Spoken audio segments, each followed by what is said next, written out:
like I mentioned, I'm 6 feet tall, and I mean, with the driver's seat set up for somebody 6 feet tall, I've got a good amount of knee space, good amount of foot space, and then up overhead, like with me sitting like fully upright, like head against the back there, I've got like maybe half an inch of head space, so not a ton of space.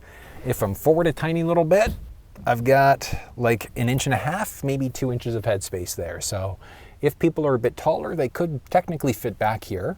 Now, as I mentioned, this is the SuperCrew version of the Ranger, which means that we do technically have more space available in the second row.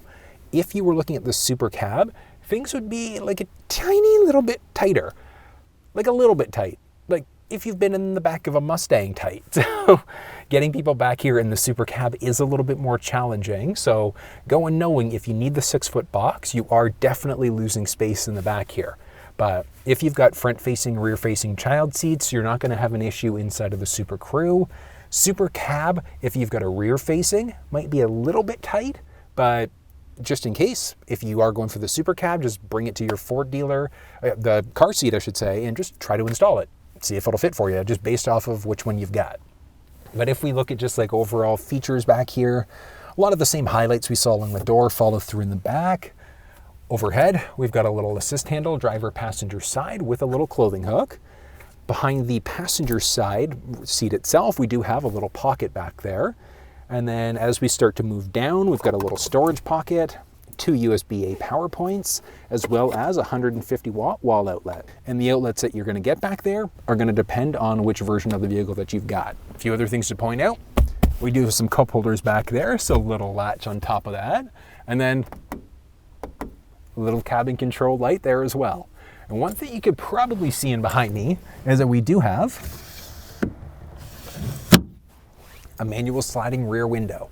So unlike the F-150 where there's a button in the front for you to kind of open and close that way, we do just have to manually slide it, open and close. But I mean, super straightforward to do.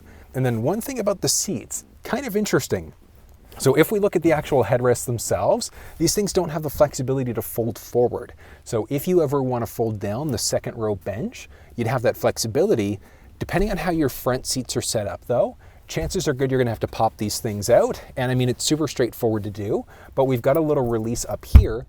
Just heard that pop, and that's going to be to move the entire bench forward. So I'm just gonna get out of the way so you can see what that looks like here. There we go, and bench down. And there we go. So, I mean, with the bench folded, you saw it super straightforward to do. Along the passenger side, we do also have our jack stand as well as our white spigot. So if we ever need to fill up using a jerry can, that's where we're going in order to make it happen. Pretty straightforward though.